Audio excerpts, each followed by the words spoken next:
이번 주 주초에 그 태풍 22로 제비가 아주 강력한 이제 태풍인데 그 일본을 강타했습니다. 바람에 이 도로에 달리던 그 트럭이 나뒹굴기도 하고 또 지붕이 날아가기도 하고 유조선이 이 바람에 떠밀려 와서 이 다리와 충돌하면서 다리가 이제 부서지기도 했습니다. 그런데 이 태풍 제비가 지나간 후 다음 날 홋카이도에 진도 7의 굉장히 강력한 이제 또 지진이 일어나서 홋카이도시 전체가 정전이 되고 그리고 산사태가 나서 집들이 매몰이 되고 또 40여 명의 사상자들이 나왔습니다. 일본은 그뿐만 아니라 지난 7월에는 또 집중폭우가 내려서 200여 명 정도가 사상을 당하는 이제 그런 일도 있었습니다. 세상에 왜 난리들이, 이런 재난들이 계속 이렇게 일어납니까? 오늘 말씀이 그 원인을 보여줍니다. 우리는 그 7인 재앙에 이어서 7 나팔 재앙을 살펴보고 있습니다. 7 나팔 재앙은 그 하나님께서 재앙 가운데 이 교회와 믿는 자들을 어떻게 보호하시는가 하는 것을 말씀합니다. 이 첫 번째 재앙부터 이제 네 번째 재앙까지가 자연계에 일어나는 이제 재앙들입니다. 이 시간에는 이제 다섯 번째 이제 나팔 재앙을 살펴보려고 하는데 사단의 재앙이라고 할 수 있습니다. 1절을 보면 이 다섯째 천사가 나팔을 불매 내가 보니 하늘에서 땅에 떨어진 별 하나가 있는데 그가 무저갱의 열쇠를 받았더라. 이 땅에서 그 하늘에서 땅에 떨어지는 이제 별 하나가 있다고 하는데 이 별이 무엇일까?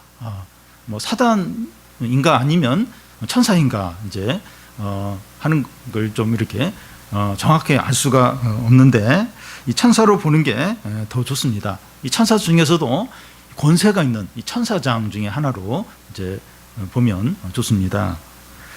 그렇게 보는 이유가 이제 그가 이제 무저갱의 열쇠를 받았다고 하기 때문입니다.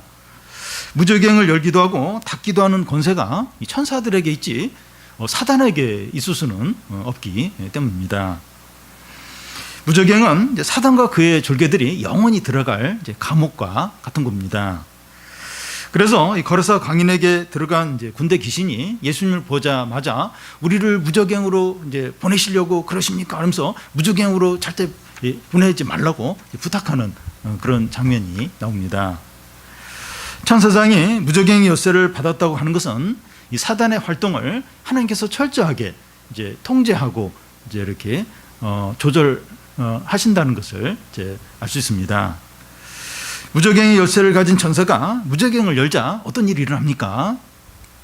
2절을 보면 그가 무저갱을 여니 그 구멍에서 큰 화덕의 연기 같은 연기가 올라오매 해와 공기가 그 연기로 말미암아 어두워지며 이 건물에 화재가 나면 시커먼 연기가 이제 막 올라오게 되는데 그 연기를 마시면 질식해서 목숨을 이제 잃게 됩니다. 그러니까 화재가 나면 그 불에 타서 이제 목숨을 잃는 것보다도 이 연기 때문에 연기를 이렇게 마셔가지고 질식해서 이제 죽는 경우가 더 많습니다. 무저갱을 열었을 때 그 구멍에서 연기가 올라와서 해와 공기를 어둡게 이제 한다는 겁니다. 이것은 사단의 영향으로 사람의 마음과 세상이 어두워지는 것을 가리킵니다. 이런 일은 에덴 동산에서부터 일어났습니다. 아담과 하와가 사단의 유혹에 넘어가서 죄를 지었을 때 그들의 마음이 어두워졌는데 그게 어떻게 나타나는가 하면 하나님을 두려워해요. 그리고 아담과 하와가 서로 막 불신하는 거예요. 서로 막 미워하고 책임을 전가하고 이제 이렇게 이제 하는 것으로 나타났습니다. 여러분, 이 사람의 마음이 어둡습니다. 사람 안에 분노와 미움과 욕심과 시기와 열등감과 피해의식과 상처와 경쟁심과 음욕과 거짓과 교만이 가득합니다. 그러니까 평상시에는 괜찮은데 자극을 주면 누가 이렇게 힘들게 하면 이게 나와요. 이게 나옵니다. 이런 것들이 없는 사람은 아무도 없어요. 이런 게 없는 사람, 그 마음이 선하고 깨끗하고 항상 그 마음에서 좋은 것만 나오고 이런 사람은 없습니다. 마음이 어두운 사람들이 함께 지내야 되니까 서로 다투고 미워하는 겁니다. 이런 사람들로 사회를 이루며 사니까 고통과 아픔과 비참과 절망이 가득한 겁니다. 왜 세상이 이럴까? 왜 이렇게 서로 그렇게 싸울까? 왜 세상이 이 모양 있고 이럴까? 왜 그렇게 가정 안에 어려움이 많을까? 왜 직장에서 그렇게 사람들이 그럴까? 왜 정치인들이 그럴까? 그러니까 이런 마음을 가진, 그 어두운 마음을 가진 사람들이 함께 사회를 이루고 뭔가를 같이 하고, 그러니까 이렇게 고통과 절망과 불행이 가득한 겁니다. 마음이 어두운 사람들이 좋은 교육을 받고 좋은 옷을 입고 좋은 집에 살아도 행복하지가 않아요. 그러니까 그런 어떤 좋은 집, 좋은 옷이 행복을 가져다 주지 않습니다. 이 관계에서 이제 행복이 나와야 되는데 다 마음이 어두워요. 미움과 분노와 욕심과 이게 뭐 가득한 사람끼리 아무리 맛있는 음식을 먹어도 싸우는 거예요. 그렇게 미워하는 거예요. 행복이 이제 없는 겁니다. 이 사단의 영향으로 이제 사람의 마음과 세상이 어두워졌기 때문입니다. 그런데 무적행에서 또 뭐가 올라옵니까? 이 3절을 보면 또 황충이 연기 가운데로부터 땅 위에 나오매 그들이 땅에 있는 정갈의 권세와 같은 권세를 받았더라. 무적행에서 연기가 나오는데 그 연기 가운데서 황충이 나옵니다. 황충은 메뚜기 같은 종류라고 이제 볼 수 있는데 그냥 메뚜기가 아니라 정갈의 권세와 같은 권세를 가졌다는 겁니다. 정갈은 이 꼬리에 이제 이 독을 쏘는 그런 꼬리를 갖고 있습니다. 그래서 정갈 앞에 뭐가 이렇게 적이 나타나면, 정갈이 볼 때 어떤 적이 나를 해치려고 하는 적이 나타났다 하면 꼬리를 이렇게 위로 딱 치켜 세웁니다. 그러면서 그 꼬리 끝으로 이제 독을 이제 내뿜으려고 이제 그렇게 준비를 합니다. 이 곤충 중에 이 정갈은 이 권세를 가진 곤충이라고 할 수가 있어요. 딱 그 꼬리를 딱 치켜 세우면서 공격을 할 때 약간 위축이 돼요. 이게 보통 곤충이 아닌 거예요. 이게 권세를 가진 이제 곤충인 겁니다. 이 황충이 이제 그렇다는 겁니다. 천사가 황충들에게 어떤 명령을 하는가 하면 이 4절에 보면 그들에게 이르시되 땅의 풀이나 푸른 것이나 각종 수목을 해하지 말고 오직 이마에 하나님의 인침을 받지 아니한 사람들만 해하라 하시더라. 이 보통 메뚜기 같은 곤충은 이 풀이나 푸른 나무들을 뜯어먹습니다. 아프리카나 남미의 메뚜기 떼가 한 번씩 확 지나갈 때가 있는데 이 메뚜기 떼가 한번 지나가면 뭐 푸른 게 아무것도 안 나와요. 뭐 그 곡식이나 또 뭐 채소나 뭐 나뭇잎이나 하나도 안 남고 완전히 황폐화가 됩니다. 그런데 황충에게 무슨 명령을 하는가 하면 식물은 건드리지 말라는 거예요. 사람을 공격하라는 겁니다. 어떤 사람을 공격합니까? 이마에 하나님의 인침을 받지 않은 사람들만 공격을 하라는 겁니다. 이마에 하나님의 인침을 받은 사람은 앞에서 살펴본 14만 4천 명의 이제 성도들입니다. 이제 구원받은 모든 이제 성도들을 이제 가리킵니다. 그런데 이마에 하나님의 인침을 받지 않는 자라고 하는 것은 끝까지 하나님을 믿지 않고 하나님을 대적한 자들을 이제 가리킵니다. 하나님의 명령에 따라서 사단이 이제 공격을 하고 해야 하는 대상들이 불신자라는 거예요. 그 이마에 인침을 받지 않은 자, 14만 4천 명 외에 다른 사람들, 그 구원받은 모든 성도를 제외한 사람들을 이제 이 황충에게 공격을 하라고 하는 겁니다. 이제 불신자들에게 공격을 이제 하라는 겁니다. 이건 우리가 그동안 생각하는 것과 이제 달라요. 다릅니다. 우리가 그동안 생각한 건 사단이 공격하는 대상들은 신자들이죠. 신자들을 공격하는 것으로 생각을 하고 있었습니다. 왜냐하면 사단은 신자들을 미워하니까. 이 황충은 이제 사단의 어떤 그런 어떤 역할을 하는데, 근데 이제 이 구원받지 못한 성도들을 다 공격하라 이제 하는 겁니다.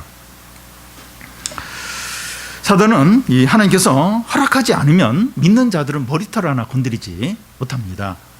욥의 경우를 통해서도 우리가 알 수 있는데, 그 사단이 이제 욥을 이제 이렇게 괴롭히고 힘들게 하는데 하나님께 다 허락을 맡아요. 그의 건강이나 재산이나 자식을 어느 정도까지 공격하면 되겠는가. 하나님이 딱 어디까지만 해라. 그 이상은 안 된다. 그래서 하나님의 허락하에서만 이제 사단이 공격하는 것을 이제 보게 됩니다. 사단은 이제 베드로에 대해서도 채를 치듯이 그의 영혼을 이제 청구를 했는데 주님이 베드로를 위해서 기도했기 때문에 사단이 베드로의 영혼을 어떻게 하지 못했다. 이제 그런 말씀이 이제 나옵니다. 그런데 이 교회와 성도들이 사단의 공격으로 고통을 당할 때가 있습니다. 어떻게 된 겁니까? 연단과 또 신앙 성숙을 위해서 이제 어느 범위 안에서만 하나님 허락을 하십니다. 그러니까 우리가 사단의 시험을 받고 막 이렇게 어떤 고난들을 겪을 때가 있는데 하나님이 이제 그 연단과 어떤 그 신앙적 유익을 위해서 이제 어느 정도까지만 이제 하나님이 허락하시는데 그 안에서만 이제 사단의 어떤 그런 공격과 어려움을 이제 겪게 됩니다. 이런 이제 어려움은 망하도록 이제 주신 것이 아닙니다. 그래서 우리는 지나치게 사단의 공격이나 해방을 두려워할 필요가 없습니다. 그러니까 사단을 막 너무 무시하고 사단의 어떤 이런 걸 존재를 잊어버리면 안 되지만 또 지나치게 막 두려워 떨고 막 이렇게 지갑을 잃어버렸어도 사단의 역사다. 우산을 잃어버려도 사단의 역사로 내가 우산을 잃었다. 또 누가 막 나한테 화내면 사단이 들어가서 날 지금 막 나한테 함부로 말한다. 너무 모든 걸 사단의 역사로, 귀신의 역사로 그런 어떤 교회들이 있어요. 그 목회자가 이제 자꾸 막 귀신, 사단의 역사를 너무 얘기하니까 그 신자들은 다 모든 걸 이제 사단에, 자녀가 성적 떨어지면 사단이 역사에서 우리가 그 성적이 떨어졌다고 막 이러고, 접속사고 나도 사단이 역사에서 접속사고 나고, 그러니까 모든 거 사단의 역사로. 그러면 그 사람은 너무 사단의 어떤 그 이용거리가 될 수 있는 거예요. 그러니까 지나치게 또 사단을 두려워할 필요는 없다는 거예요. 그러니까 하나님이 그 허락을 하시는데 어느 정도까지만 허락을 하시고 망하도록 비참하게 끝나도록 그렇게 하시지는 않는다는 겁니다. 하나님께서 허락하지 않으면 우리 자신이나 우리 성도들의 머리털 하나 건드리지 못합니다. 그리고 우리가 기억해야 하는 것은 사단이 하나님의 명령에 따라서 괴롭히는 대상은 불신자라는, 불신자. 어떻게 괴롭힙니까? 5절 6절을 보면, 그러나 그들을 죽이지 못하게 하시고 5달 동안만 괴롭게 하게 하시는데 그 괴롭힘은 정갈이 사람을 쏠 때 괴롭게 함과 같더라. 그날에는 사람들이 죽기를 구하여도 죽지 못하고 죽고 싶으나 죽음이 그들을 피하리로다. 이 사단이 괴롭게 하는 것이 어느 정도인가 하면 정갈하게 쏘였을 때 괴로움처럼 고통스럽다는 겁니다.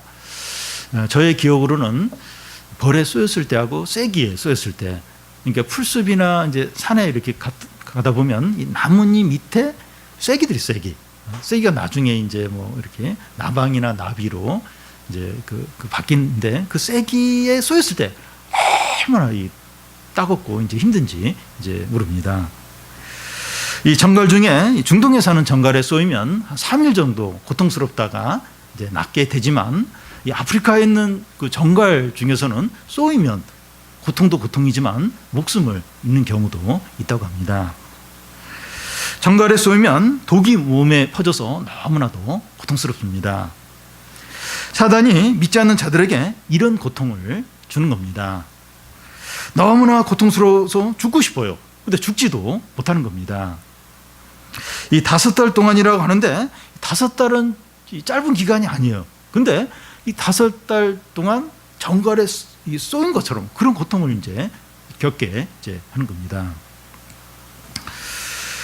이게 무슨 말인가 하면, 그 사단의 충동질대로 살면 행복할 것 같은데 절대로 행복하지 않다는 거예요. 이 정갈에 쏘인 것처럼 너무나 이제 고통스럽다는 겁니다. 그러니까 사단이 막 유혹을 해요. 그래서 막 사단이 시키는 대로 이제 살면 너무나 행복할 것 같아요. 믿음으로 살면 불행할 것 같은데 사단이 막 유혹하는 대로 살면 너무나 좋을 것 같아요. 아담과 하와도 이 사단의 속임에 넘어가서 그랬는데, 근데 실제로는 정갈에 쏜 것처럼 너무나도 고통스럽다는 겁니다.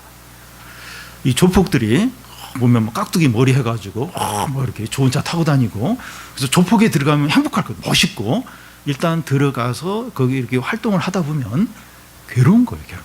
물론 뭐 이 조폭의 어떤 즐거움도 있을 거예요. 근데 실제로는 진짜 이제 괴롭다는 거예요. 정갈에 쏘인 것처럼 고통스럽다는 겁니다. 그런데 믿는 자들도 이제 세상에 살면서 정갈에 쏘인 것처럼 그런 고통스러운 기간들이 있습니다.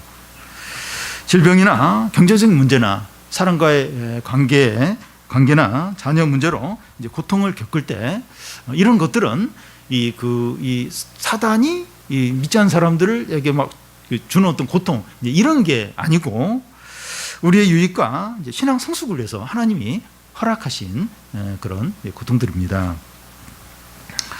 그런데 이 믿지 않는 자들이 당하는 어려움은 이제 괴로움이죠. 사단의 이제 괴로움입니다. 이게 달라요. 차이가 있습니다. 그러니까 겉으로 보면 이게 뭐 신자나 믿지 않는 사람이나 똑같이 어려움을 겪고 고통을 겪는 것 같은데, 이 신자가 겪는 그 고통은 신앙 연단이에요.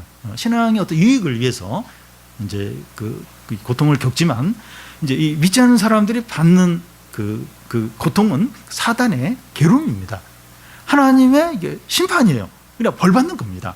그런데 이 성도의 이 고통이나 이제 막 고난은 유익입니다. 유익을 위해서 하나님이 주신 겁니다. 그래서 믿는 신자나 시식자나 불신자 신식자가 달라요. 신자 재수생이나 불신자 재수생은 달라요. 신자인 환자와 불신자 환자가 다릅니다. 왜냐하면 이건 한쪽은 사단의 괴롭힘이고 한쪽은 신앙의 유익을 위해서 하나님이 이제 어떤 어려움을 이제 주신 거죠. 그래서 정갈의 고통처럼 힘들어요. 신자도 너무 힘들 때가 있어요. 하나님 벌 주시고 망하게 하고 사단이 우리를 막 괴롭히고, 그게 아니에요. 그 연단을 위해서 어떤 신앙 성숙을 위해서 하나님 주신 거죠. 근데 이 불신자는 사단의 괴롭힘으로 어떤 벌로서 이제 그걸 이제 받는 겁니다. 다음은 이 황충들의 모양이 어떠한가 하는 겁니다. 7절에서 이제 10절까지 쭉 나와 있는데요. 한 절씩 교대로 읽겠습니다. 황충들의 모양은 전쟁을 위하여 준비한 말 같고 그 머리에 금관 같은 관 비슷한 것을 썼으며 그 얼굴은 사람의 얼굴 같고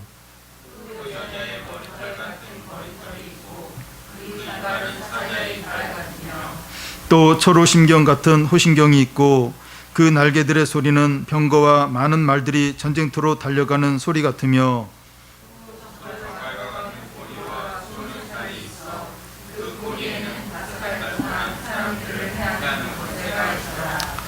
황충들의 모양은 전쟁을 위해서 준비한 말들과 같다는 겁니다.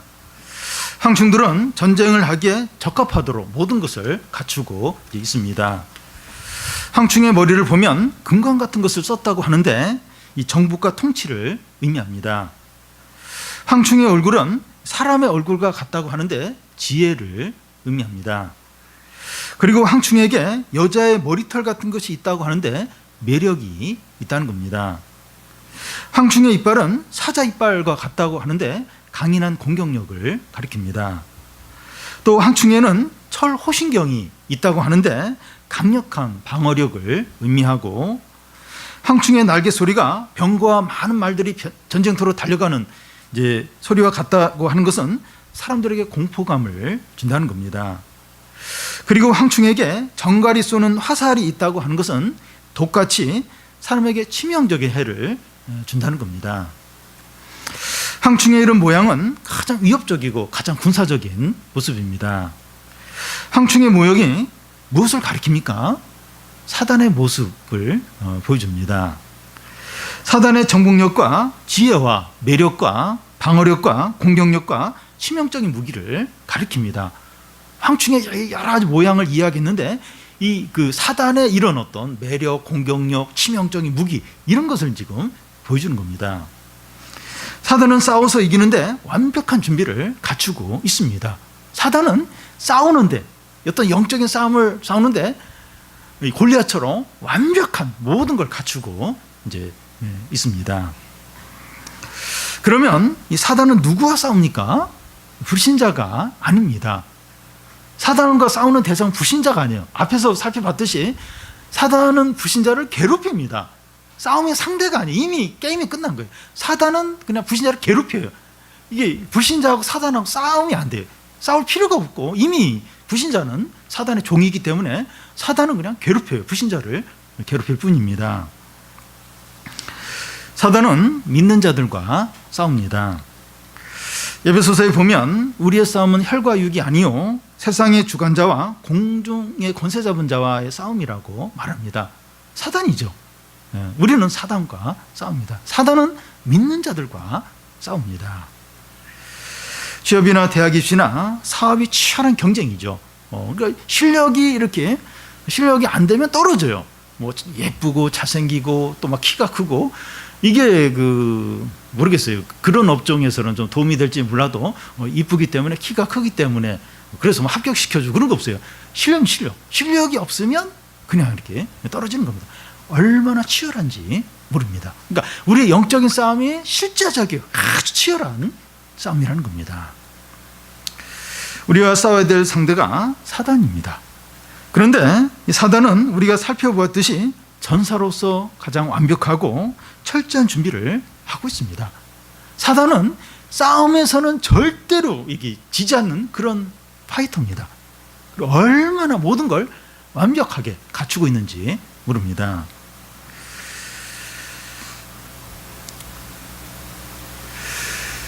여러분, 사자 같은 이빨과 철우신경으로 방어하고 놀라운 지혜가 있고 치명적인 무기까지 가지고 있습니다. 우리가 사단과의 싸움에서 승리하려면 어떻게 됩니까? 유행이나 편법으로 안 돼요. 이렇게 대강 이렇게 살짝 어떻게 해서 이렇게 그런 걸로는 안 됩니다. 실력으로 이겨야 돼요. 실력으로밖에 힘으로밖에 이길 수 없습니다. 기도 외에는 이런 유가 나갈 수 없느니라 하는데 기도를 해야 돼요. 기도를 해야 되고 믿는 자에게는 능치 못할 일이 없느니라 하는데 말씀의 능력을 믿어야 되고 이건 싸움이니까 하나님의 전신갑주로 무장을 해야 됩니다. 적당히 안 돼요. 이렇게 대강대강 이렇게 안 돼요. 실력 기도로 승부를 해야 되고 이 말씀의 능력을 믿어야 되고 하나님의 전신갑주를 입어야 됩니다. 베드로가 예수님을 부인하지 않겠다고 큰 소리를 쳤는데 3번이나 부인했던 것처럼 자기를 의지하면 100% 패배합니다. 나는 잘할 수 있다 하고 하면서 자신을 믿으면 패배할 수밖에 없어요. 100% 내 능력이나 뭐 과거에 뭐 자신이 이렇게 은혜 받았던 거 뭐 그걸 의지하면 100% 이제 패배합니다. 운동선수들이 실력을 위해서 최선을 다해서 준비를 합니다. 그래서 이 운동선수들이 자기 땀방울을 믿어야지 과거에 자기가 우승했던 거 그리고 자기가 전에 뭐 잘했던 거 이걸 의지하면 다음 시합에서 반드시 져요. 그래서 운동선수들은 자기 땀방울을 믿어야 된다. 이제 그렇게 하면서 이제 훈련을 합니다. 그와 같이 우리들은 최선을 다해서 기도하고 말씀을 붙들고 그리스도의 능력을 붙들어야 됩니다. 과거에 내가 신앙에서 얼마나 신앙 경력이 없는데 내 말씀을 들은 게 얼마나 많은데 안 돼요. 그거 아주 100% 패배 100%. 좀 깨어서 기도하고 이 말씀의 능력을 믿고 그리스도를 의지하는 이것밖에 없습니다. 지피지기는 백전백승이라는 말이 있는데 사단이 얼마나 강력한가 하는 걸 알아야 되고 내가 얼마나 약한가 하는 것도 알아서 그리스도의 능력만 의지를 하면 영적 싸움에서 항상 이길 수 있습니다. 딱 2가지. 사단이 얼마나 강력한가. 나는 얼마나 약한가. 그래서 그리스도의 능력만 의지해야 된다. 이러면 이제 영적 싸움에서 이기는 거예요. 계속해서 이기는 겁니다. 이 방법밖에 없습니다. 여러분, 우리는 그 영적 싸움에서 사단의 얼굴이 사람 같고 여자 머리털 같은 것을 가졌다는 것을 기억을 해야 됩니다. 사단은 반지의 제왕에 나오는 악한 자들처럼 흉악하게 나타나지 않습니다. 물론 그렇게 흉악해요. 그 실체는 너무나 흉악해요. 근데 그런 모습으로는 나타나지 않아요. 세련되고 지적으로 보이고 아주 따뜻하게 합리적인 그런 모습으로 우리에게 다가옵니다. 그래서 유혹을 해서 넘어뜨려요. 여러분 흉악하게 여러분 막 이렇게 나쁜 남자들이 여자를 유혹할 때 여기에 막 칼 이렇게 있고 그리고 막 수염도 이렇게 안 깎고 머리도 이제 막 엉망이고 그리고 막 몸에서 냄새 나고 그래서 저하고 데이트 하겠습니까? 제가 멋진 걸 해드리겠습니다. 속아 넘어가겠어요? 도망을 가죠. 근데 뭐 너무 지적이고 키도 크고 뭐 아이돌 같이 생기고 너무 말도 부드럽고 또 차까지 외제차까지 타면서 타시죠. 어디로 모실까요? 어머머 이러면서 막 그냥 다 넘어가죠. 그러니까 그리고 또 뭐 명함을 탁 놓쳤는데 변호사인 거예요. 그리고 뭐 내과 의사 실수로 탁 놓치는 것처럼. 그래서 아이고 이러면서 웬 떡인가 이러면서 그게 이제 유혹이 되는 거지. 그런 사람이 와가지고 막 이렇게 한다고 넘어가고 절대 그렇지 않죠. 이게 사단이 여자 머리털 같은 걸 가졌다는 거예요. 그리고 사람의 얼굴을 가졌다. 지혜롭고 아주 매력적인 모습으로 오면서 이렇게 유혹을 하는 겁니다. 얼마나 지혜롭게 우리의 약한 부분을 파고들어서 시험에 빠지게 하는지 모릅니다. 시험에 넘어가고 나서 이번에도 넘어졌구나 하면서 자책을 할 때가 얼마나 많은지 모릅니다. 그러니까 이걸 분별을 못해요. 여러분 물고기들이 이제 가짜 미끼를 물고선 다 이렇게 낚이게 되는데 잡혔는데 왜 그 가짜 미끼를 물까? 왜 거기 이렇게 바늘이 끼어진 거 왜 모를까? 모르는 거예요. 그게 진짜 이제 먹인 줄 알고 무니까 이제 다 걸려드는 거죠. 그러니까 이 사단의 유혹이 이렇게 재미도 없어 보이고 막 이렇게 망하는 것 같고 또 이렇게 매력도 없고 아무도 안 넘어가요. 사단이 아무도 안. 근데 너무 매력적인 거야. 너무 좋아 보이니까 확실히 그걸 하면 행복하고 성공하겠다. 너무나도 재밌겠다. 이제 이런 확신이 생기는 거예요. 그러니까 이제 이 사단의 유혹에 넘어가는 거죠. 지난번에 넘어져 이번에도 넘어졌구나. 이게 다 반복해서 넘어지는 거예요. 왜냐하면 너무나도 확실해 보이고 너무나도 달콤해 보이기 때문입니다. 그러면서 자책을 하는 거예요. 내가 이번에 또 넘어졌구나. 그 정도로 이 사단의 유혹이 달콤하고 너무나 이렇게 확실하게 보인다는 겁니다. 우리는 신앙생활을 하면서 정신을 바짝 차려야 됩니다. 오히려 고난과 어려움은 어떤 면에서 우리의 정신을 차리게 해요. 근데 그런 게 아니고 이렇게 평안할 때 이런 유혹들이 얼마나 우리에게 치명적인지 모릅니다. 우리의 상대는 가장 강력하고 완벽한 파이터입니다. 기도와 말씀으로 깨어있지 않으면 100% 패배할 수밖에 없습니다. 참 신앙이 좋은 분들, 참 이렇게 유명한 어떤 목회자들, 목사들이 그렇게 유혹에 넘어가고 넘어지고 어떻게 그런 일이 있었을까? 그런 일이 일어나는 거예요. 말씀과 기도로 깨어있지 않으면 100% 실패하게 되어 있다는 겁니다. 이 황충들의 왕이 있는데 누굽니까? 11절을 보면 그들에게 왕이 있으니 무저갱의 사자라. 히브리어로는 그 이름이 아바돈이요 헬라어로는 그 이름이 아볼루온이더라.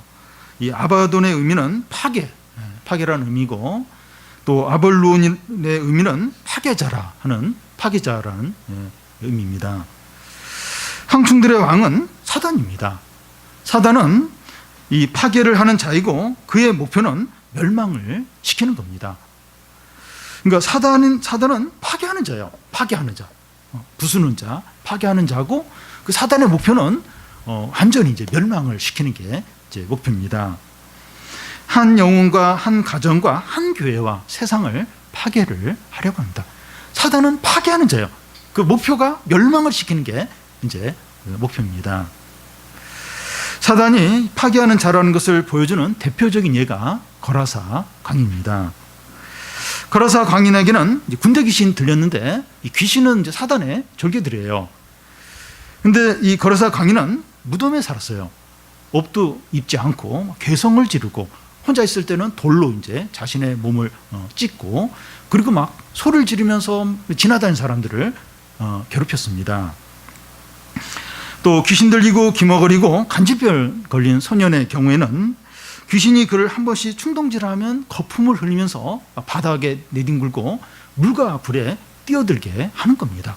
그러니까 귀신이 자꾸 물을 보면 강 같은 데 막 뛰어들게 하고 불 보면 불에 뛰어들게 하고 막 그렇게 이제 이 귀신이 충동질을 하는 겁니다. 사단이 사람에게 진정으로 하는 일이 이런 일이 아닐까요? 군대 귀신들이 많이 이제 들어가면 만약 귀신이 이제 진짜 이게 좋은 존재라면 귀신들이 많이 들어왔으니 그 사람 상태가 굉장히 좋아야 될 거예요. 그런데 너무나도 절망적인 거예요. 그리고 소년에게 귀신이 들어가니까 막 그 거품을 흘리고 물이나 불에 막 뛰어들고 이게 사단이 진정으로 하는 일이 이렇다는 겁니다. 여러분, 사단을 가까이 하고 사단에게 종이 되면 될수록 철저하게 파괴가 됩니다. 사단은 영혼과 가정과 교회를 파괴시키려고 합니다. 사단은 마지막 날 무저갱에 영원히 이제 들어가게 되는데 그러기 전에 한 사람이라도 더 타락시켜서 자기와 함께 지옥에 가려고 그렇게 유혹을 이제 합니다. 사단은 진짜 나쁘고 악한 존재입니다. 사단은 진짜 나빠요. 진짜 악한 존재. 완전 거짓말쟁이고 살인자고 아주 악한 존재가 사단입니다. 그러니까 이 세상에 죽음이 들어오고 모든 고통과 불행이 찾아온 게 이제 사단으로 인해서 이 세상에 모든 고통과 불행이 이제 들어온 겁니다. 가정 안에 많은 슬픔들, 가정이 깨어지기도 하고 너무나 많은 슬픔들, 한 개인의 불행들, 고통들 다 사단에게서 온 겁니다. 여러분, 모든 사람은 그리스도의 종이든지 사단의 종이든지 둘 중에 하나입니다. 그런데 많은 사람들이 사단의 종이 되는 게 얼마나 비참하고 절망적이고 파괴적인지 잘 모릅니다. 돈이 없거나 성적이 떨어지거나 몸이 아프거나 이 직장을 잃는 것은 심각하게 여기는데 사단의 충동질을 받고 사단의 종이 되는 것에 대해서는 심각하게 여기지 않습니다. 사람들은 이런 재난들, 또 경제적인 어려움들, 이런 사업의 어려움들, 또 이렇게 어디 시험에 안 되고 이런 것들 굉장히 중요해요. 그리고 거기에 굉장히 힘들어합니다. 요즘 집값 때문에 난리인데 그때 살 걸, 그때 빚내서 살 걸, 그 안 산 거에 대해서 막 부부간에 불화가 생기고 막 우울증이 찾아오고 살 걸, 2년 지났는데 그럼 몇 억이 올랐을 텐데 그것 때문에 너무 막 사람들이 힘들어한 거예요. 근데 그 집 안 산 거, 그래서 돈 남들처럼 못 번 거, 이게 진짜 어려운 게 아니라는 거예요. 사단의 종이 되고 사단의 충동질에 따라 사는 이게 진짜 불행이고 이게 비참한 일이라는 겁니다. 하나님을 멀리하면서 사단에게 우호적일 때가 얼마나 많은지 모릅니다. 하나님으로 멀어지는 거 별로 안 두려워해요. 그리고 막 사단이 좋아하는 일을 막 합니다. 사단이 좋아하는 그런 게 있어요. 이런 거. 그걸 하는 걸 두려워하지 않아요. 이렇게 하면 하나님 멀어지는데 그걸 안 두려워하고 오히려 사단이 좋아하는 그런 일을 서슴없이 할 때가 너무나 많아요. 그러면 이제 사단의 충동질을 받죠. 사단의 영향을 많이 받게 돼요. 그러면 어떻게 되는가? 이걸 두려워하지 않는다는 겁니다. 우리는 현재 자신이 사단이 좋아하는 상태에 있고 사단의 충동질을 받고 있고 사단이 원하는 행동을 하고 있다는 것을 잘 모를 수 있습니다. 이것이 얼마나 어리석고 위험한 일인지 모른다는 겁니다. 지금 내 상태가 사단이 좋아하는 상태가 아닌가? 지금 내가 사단이 원하는 대로 좀 하고 있는 거 아닌가? 대표적인 이야기로 막 화가 난다고 해서 막 이렇게 화를 낼 때, 그리고 자꾸 유혹에 대해서 자꾸 이렇게 기회를 줄 때, 이럴 때 이제 사단이 원하는 상태에 있는 것이죠. 어떤 이렇게 사람들과 만나는데 어떤 장소에 가는데 뭘 이렇게 보게 되는데 이게 이제 사단이 어떤 원하는 그런 어떤 상황일 수 있는 거예요. 이게 얼마나 위험한가, 얼마나 어리석은가, 내가 지금 얼마나 지금 그 위기 가운데 있는가, 이걸 잘 모를 수 있다는 겁니다. 다른 건 막 걱정하는데, 다른 걱정하고, 다른 건 민감한데, 이 사단의 어떤 유혹들, 사단이 원하는 상태, 좋아하는 상태, 이런 걸 그냥 아무렇지도 않게 굉장히 가볍게 여기면서 사단의 충동질대로, 사단 유혹에 넘어가는 경우가 얼마나 많은지 모른다는 겁니다. 여러분, 하나님이 계시고 성령이 있다는 걸 믿습니까? 사단이 있다는 것, 사단이 존재한다는 것도 믿어야 됩니다. 사단은 완벽한 준비를 갖춘 전사로 우리 앞에 항상 서 있습니다. 항상 우리가 싸우려고 또 유혹하려고 항상 준비를 하고 있습니다. 긴장하고 정신을 바짝 차려야 됩니다. 사단이 우는 사자처럼 삼킬 자를 찾는다고 했습니다. 근데 사단이 좋아하는 그런 상태 계속 우리 자신을 방임하면 한순간에 먹힐 수 있는 거예요. 한순간에 유혹에 넘어갈 수 있다는 겁니다. 여러분, 우리가 이 무기력하고 기쁨이 없이 지낼 때가 많습니까? 그 이유가 뭡니까? 사단과의 싸움에서 져서 끌려가기 때문일 수 있습니다. 이미 패배를 했어요. 이미 사단의 충동지대로 지금 살아가고 있으니까 기쁨이 없는 거예요. 기쁨이, 이 능력이 있을 수가 없는 겁니다. 깨어서 기도하지 않고 말씀을 붙들지 않으면 사단을 이길 수가 없습니다. 다른 방법이 없어요. 다른 방법이 없습니다. 오늘 말씀에서 감사한 것은 하나님이 허락하지 않으면 사단이 우리를 건드리지 못한다는 겁니다. 우리가 여러 가지 어려움을 겪는 것은 연단과 신앙 성숙을 위해서입니다. 그러니까 우리가 뭐 질병이든지 경제적인 어려움이든지 뭐 사업이든지 어떤 사람과의 관계 어려움이든지 그런 걸 그렇게 지나치게 두려워하지 않아야 돼요. 그건 어떤 면에서 그렇게 두려워할 일이 아니에요. 하나님의 손 안에 있고 하나님의 보호하에 있습니다. 나름대로 다 어떤 영적인 어떤 유익을 위해서 하나님이 허락하셨을 수 있습니다. 우리가 진짜 두려워하고 염려할 그게 아니라는 거예요. 보이지 않는 걸 걱정하고 염려해야 된다는 거예요. 보이지 않는 이 세력, 이 사단의 유혹과 사단의 충동질, 이 사단의 공격을 두려워해야 한다는 겁니다. 사단의 목표는 딱 하나예요.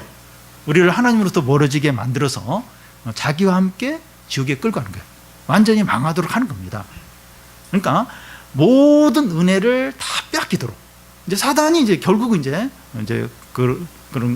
그런 상태, 모든 은혜가 제거된 그런 가운데 영원히 처하게 되는데, 우리도 이제 그렇게 하나님의 모든 은혜, 축복에서 완전히 거기서 벗어나도록, 거기서 제외되도록 하는 게 사단의 목표입니다. 여러분, 현재 우리가 누리고 있는 모든 게 은혜입니다. 은혜. 우리의 건강이나 우리 집이나 먹고 사는 거나 우리가 또 신앙생활하는 거, 공동체가 있는 거, 또 우리가 하나님을 경험하고 하나님의 영광을 보고 또 말씀을 듣고, 이게 모든 게 은혜죠. 근데 이런 걸 싹 빼앗기고 잃어버릴 수 있다는 겁니다. 상상만 해도 너무 두려워요. 물론 이제 우리가 죽으면 뭐 눈에 보이는 세상적인 건 이제 끝나죠. 근데 그래도 우리의 어떤 은혜와 또 영생과 하나님의 축복과 그건 변함이 없어요. 변함이 없습니다. 근데 그 은혜와 또 하나님의 축복과 영생과 이런 걸 싹 잃어버리는, 이제 그래서 영원한 고통과 불행 가운데, 어둠 가운데 처하도록 사단은 그렇게 한다는 겁니다. 우리가 그걸 두려워야 돼요. 다른 거 물론 이제 다른 것도 중요하죠. 뭐 좀 조심하고 열심히 해야 되죠. 근데 그게 진짜 두려워할 게 아니라는 겁니다.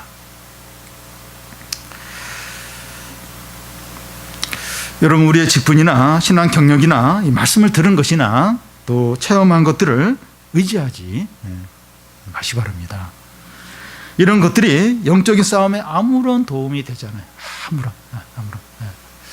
이 말씀을 많이 들은 거, 그걸 이제 믿고 의지하고 적용하면 이제 그게 이제 우리에게 능력이 되지만, 그 어떤 경험, 그런 건 아무런 도움이, 뭐 직분도 도움이 안 되고, 뭐 이렇게 봉사한 것도 도움이 안 되고, 내가 어느 교회 다니고 그것도 도움이 안 되고, 신앙이 좋은 사람하고 친하고 우리 친한 관계고 그것도 이제 도움이 안 돼요.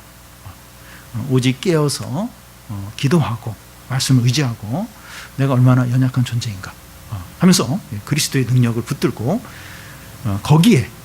거기에만 이 영적인 싸움에 승리가 있다는 겁니다. 우리가 이제 다른 것들 두려워하지 않고 또 이게 눈에 보이는 그런 거 거기에 마음을 빼앗기지 않고 우리가 좀 깨어서 이제 영적인 싸움을 잘 싸워서 하나님의 모든 축복들 또 부흥들 은혜를 누리는 성도들이 다 되시기를 바랍니다.